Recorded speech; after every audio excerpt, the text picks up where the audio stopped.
Mitch McConnell and Trump have never gotten along, but Mitch McConnell's really not doing his job and really representing the will of the Kentucky people in being so anti-Trump. That's my main criticism of him. This is a representative government, and I don't think he's doing what Kentucky wants. I think it's great that he's moving on, but he remains just here to complain about Trump. It's personal. I think he's trivial. I think he's tiny. Welcome to Doug in Exile. Let's get to the article. We've got articles and videos coming up. Here's the Hill. McConnell, Trump pardons a mistake. January 6th was an insurrection, he says. Former Senate Republican leader Mitch McConnell said it was a mistake for President Trump to pardon individuals convicted of crimes connected to the attack on the Capitol on January 6th. Quote, "I think pardoning people who've been convicted is a mistake," McConnell, the longest serving party leader in Senate history, told CBS's Leslie Stahl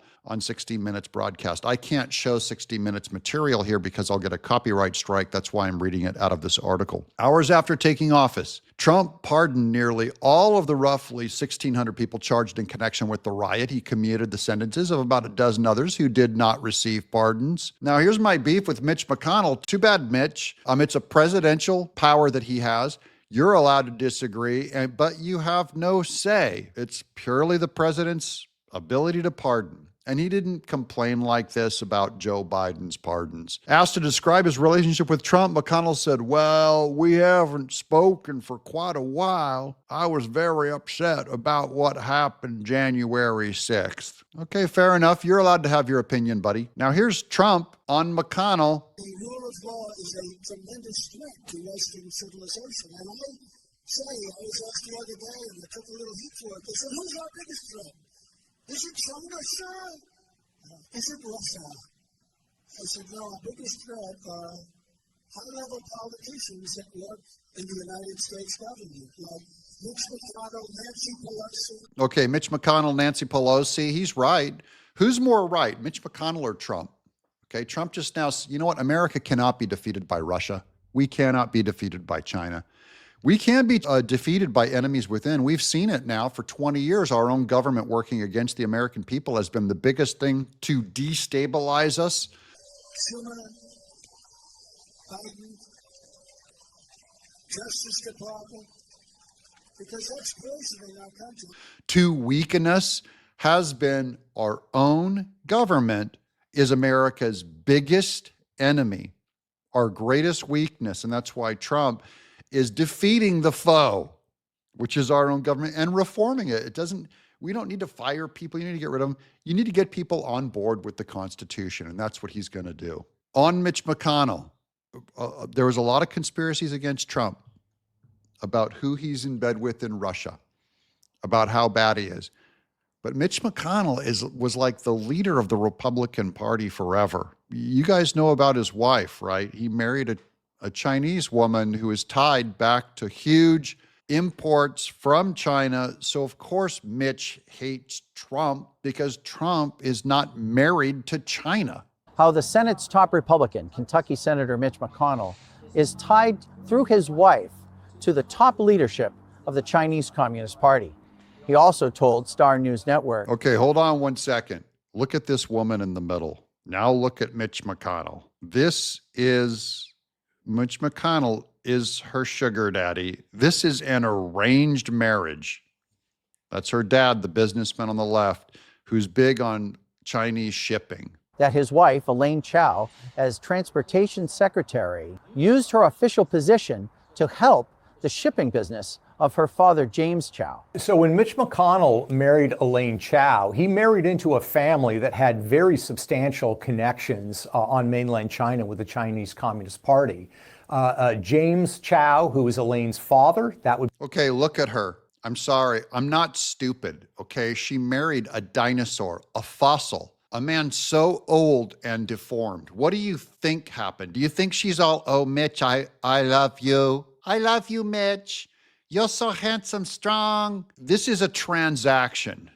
Would be Senator Mitch McConnell's father-in-law, grew up with Jiang Zemin, who was the premier of China in the 1990s. Schweitzer said McConnell, in addition to receiving millions of dollars in political contributions from members of the Chao family, also received a massive gift from his billionaire father-in-law. When it comes to Mitch McConnell, it's pretty clear his financial fortunes are fused with those of the Chow family. In fact, James Chow gave him a gift more than a decade ago of between $5 and $25 million. And that, basically quadrupled his net worth overnight. And when Elaine Chao became the transportation secretary, when she took official delegations as transportation secretary to China, she planned to and wanted to bring her sister and her father along on those trips. So you have this fusing of the Chao family and Mitch McConnell. Oh, Mitch McConnell, I love you. Mitch McConnell. What do you think happened? This is embarrassing. And this is why Mitch McConnell, I'm bringing up all these quotes of him ripping on Trump, because Trump, one thing we know is he is not playing ball with China. He has a lot of respect for Xi Jinping. There's mutual respect, not love. And Mitch is angry because he tried doing it the scumbag way by marrying for power. He's already made a donation of $25 million gift from all these Chinese people. He's exposed, guys. This is old school corruption. This is like in the Old Testament when the king would give his daughter to a warring king as a peace sacrifice. That's all this is. This is an arranged marriage for politics. So Mitch, don't give me this Republican principle stuff. Mitch McConnell calls Trump's tariffs a bad idea. Bad idea for his bottom line. No kidding. Ex-Senate Majority Leader is one of the few party members to criticize President's trade war with U.S. neighbors and China and Mitch McConnell's in-laws. Republicans on Capitol Hill have largely fallen in line with Trump's move to impose tariffs on the U.S.'s biggest trading partners, with a notable exception of the former Senate Majority Leader, Mitch McConnell, who called it a bad idea. He's the only one. He's also the only one married into Chinese royalty, with even Trump admitting that the tariffs, 25% on imports from Canada and Mexico, 10% on China, might cause some pain.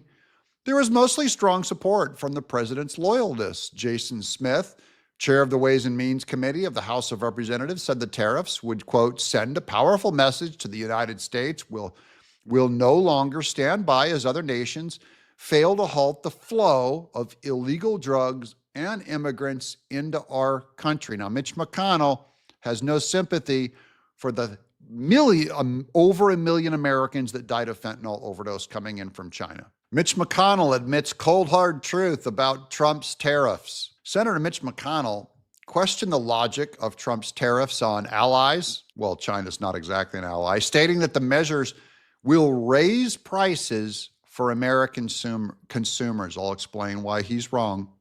This is what all the neocons say, though. Quote, it will drive the cost of everything up. In other words, it will be paid for by American consumers. I mean, why would you want to get in a fight with your allies over this? McConnell told CBS News' Leslie Stahl in a 60 Minutes interview. Here's where he's wrong. We have to sit there and look with a straight face and look China in the eye and say, here comes a tariff. We have to look Canada in the eye and say, here comes a tariff. Same with Mexico. You don't have to actually launch the tariff. You have to look like you would launch the tariff. So Mitch McConnell, he's actually playing into Trump's hands. I think it's great that Mitch McConnell is sounding an alarm to everyone going, these tariffs will raise prices, whatever, because it means that he is not calling out Trump's bluff. And if you look at what Trump actually did with these tariffs, he threatened the tariff on Canada, and within 24 hours, Canada complied. They put troops on the border to stop fentanyl from coming in. 43 pounds of fentanyl has come in over Canadian borders. CNN had mocked it, going, it's only 43 pounds. If you take a lethal dose of fentanyl, 43 pounds of fentanyl can kill 9 million people. 43 pounds of fentanyl has a lethal dose that could kill 9 million people.